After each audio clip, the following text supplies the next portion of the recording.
Hello and happy Tuesday, which is of course my book reviews day. And today I want to talk to you about Until the Last by Mike Shackle, book 3 in the Last War trilogy.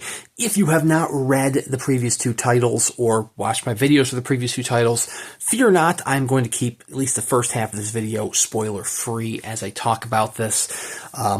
Although I will get into spoilers in the second half of the video, I will give you a fair warning just because, I want to tell you my thoughts if you want to hear my thoughts. So, this trilogy started with We Are the Dead, which is probably one of my favorite reads of the year, if not my favorite read of the year. It's a grimdark love letter. It's not a novel about an invasion. It's a novel about post-invasion. The nation of Jaya has been invaded by the Eagle forces up north, and Eagle completely wipes out Jaya pretty much overnight. And We Are the Dead is several months later in the thick of it as these various individuals, different point of view characters, are all banding together to try to save and salvage the future of their nation. The second novel, A Fool's Hope, continued their adventures. It looks like the first book was all of them coming together. The second one was them all branching out and kind of going their own different paths. And here, Until the Last, they all come back together. You have, once again, multiple point of view characters, most of the returning characters from the previous two novels, with some new added voices as well. You have Wenna, who is one of the rebellious forces. You have Ange, who was a secondary character in the previous novel, brought kind of full circle and front and center within this one. You have Raku, the Eagle Emperor himself from up north. So you've had antagonists in the first two novels. Now you have the big bad antagonist himself. But wait, there's more. You also have Valia, who is another primary antagonist. She is one of the generals working under Raku. Valia the Victorious, as she's called. There's various new characters added throughout, which I'm not going to lie, I still enjoy the novel. It was still a very solid conclusion to the trilogy. Unfortunately, it didn't quite have the same power that We Are the Dead did. We Are the Dead, one of my favorite novels of the year. Until the Last, a little disappointing in the end. It was still a very fun read, very enjoyable. It might have been a little too long for its own good. Too many point of view characters that, unnecessarily split the party beyond what it needed to be split up as, which is a little bit disappointing. It takes a little while to get going. There's still a lot of action throughout the novel, but the first half has a lot of space in it. I will say the second half of the novel really kicks off. Like the final third in particular is just like balls to the wall, and I'm not going to scroll all the way through the novel because I don't want there to be any spoilers. Even in like the character names might be construed as a spoiler. I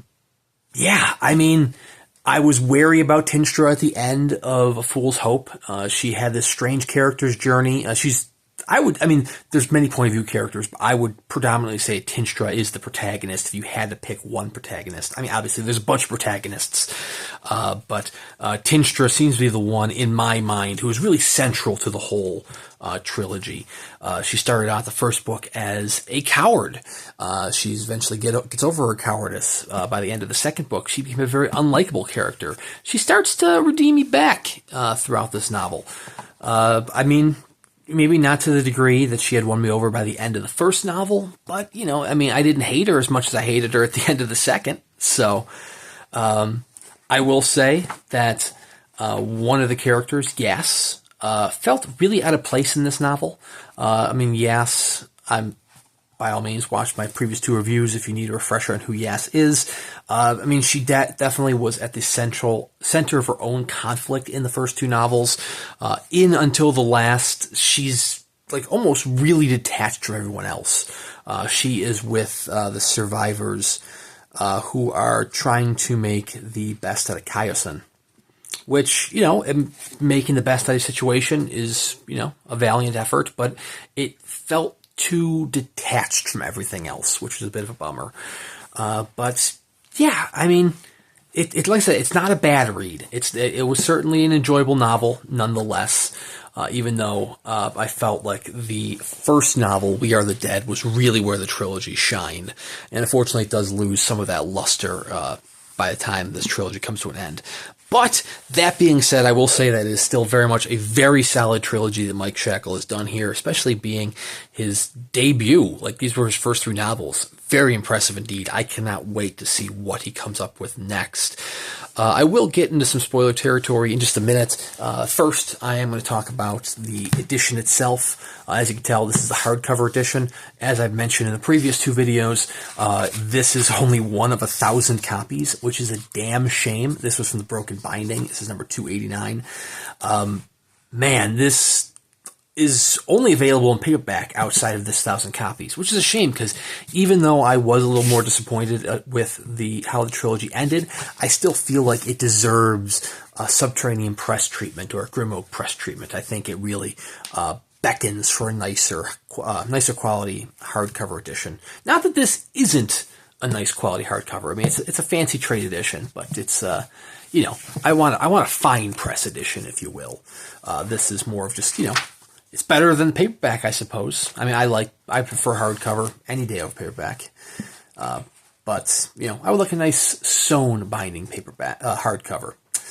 As far as paperbacks go, you can purchase paperbacks directly through the Broken Binding's main website, a link in the description below, and it does come with a signed book plate by Mike Shackle, so you can get signed copies still. So anyways, this is going to be the end of the spoiler-free section, so thank you very much for watching. I totally understand if you want to sign off. Please consider subscribing to the channel, because I do book reviews every single week, with plenty of unboxing videos between here and there. So I will give it another 10 seconds. At the 7-minute and 20-second mark, I will start talking about spoilers. So please feel free to stick around if you don't mind spoilers. So anyways, let's spoil this. I'm not going to go over in detail with spoilers, but I'm going to be obviously more in depth than that vague book review was. One thing one of the main problems I have with this novel is that the first, like I said, We Are the Dead, a love letter to grimdark. The second novel had its grimdark atmosphere as well, but the ending of Until the Last, I'm not going to go into specifics about how it ends, but I will say that it didn't feel like a grimdark novel. It felt like, with the exception of one character who, well, I mean, there's more than one character that dies, but the other character, the chapters are very sporadic. They weren't a main character until this final novel. There is one particular character who dies in this novel, and that was really the only, I guess, meaningful death. It felt a little too much like a happy ending for everybody, which is just kind of a shame. I mean, obviously it wasn't a happy ending for everyone, but the final battle was disappointing, to say the least. That one character, the one major character who did die, I imagine as you've read this novel, you probably saw what was going to happen coming from a million miles away. Maybe not exactly what was going to happen to this character. You knew something was going on with this character because it just, this isn't the first book you've read ever. But I guess I didn't quite expect it to be what it was. But when that character was removed from the narrative, it was just so unceremonious. I don't know. I mean, it makes sense, I guess, the way they did it. I just almost wish, even if it was just a small one-page chapter, you would get his point of view from the deep, dark place where this character wound up. Instead, it just sort of happens, and the character, he's gone. He's gone. And, you no more of that character anymore, which is a shame. But yeah, as far as the other main characters, I felt like that final battle was too much of a happy ending, which is a bummer, just because, I don't want everyone to die. But I felt like it didn't quite have the teeth that Shackle had in at least the first two novels. I mean, I guess the first novel didn't really kill off any of the protagonists either, but it still felt nitty gritty. I mean, the second novel did kill off a protagonist, and that bummed me out till, I will never not be bummed out about that. Oh, you know what? I also want to bring up. I wish Matteon came back. I mean, yeah, obviously his story ended with A Fool's Hope, but I mean, his story ended with him running away in fear for his life. I mean, it can very much be expected that he died and was caught and killed.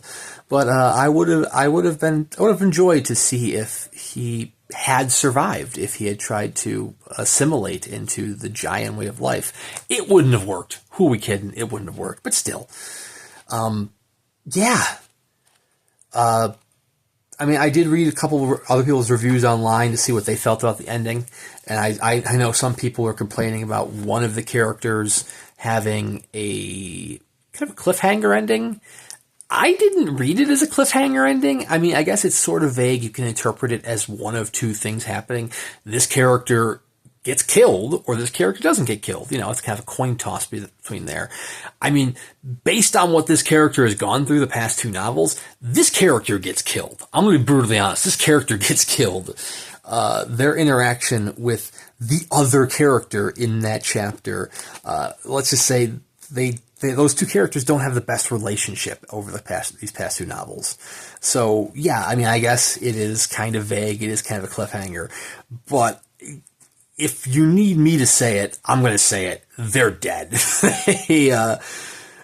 a shame because, they almost got their happy ending.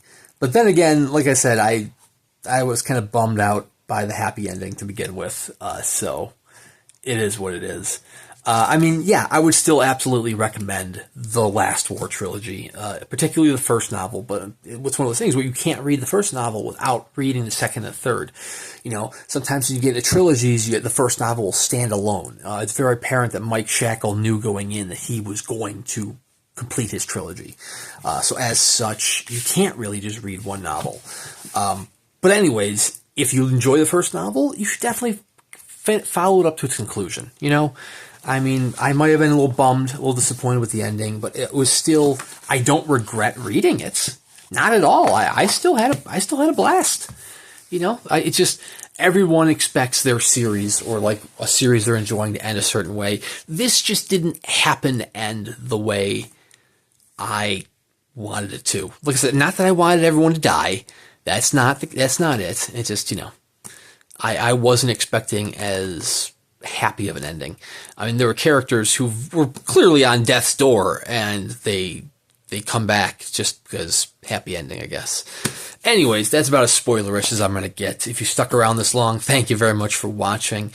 As I said earlier, please consider subscribing to the channel if you want to check out more of these book reviews or any of the millions of unboxings that I also have on the channel. Oh, you know what? Question for you, if you've watched the 1330 mark here. Is this supposed to be Raccoon on the cover? Like they described the masks of the other characters in the first two novels. So I'm like, oh, okay, there's a skull. There is Bacchus. But I in all the 800 pages here, I don't recall them ever like describing what Raccoon's mask looks like. So it's like, is this Raccoon's mask? Is this Raccoon on the cover? I mean, that's how I interpreted it. But I mean, maybe that's just me. I don't know who else it would be, other than maybe Valia. But I don't think it's Valia. So anyways, thank you for watching, and we'll see you around next time.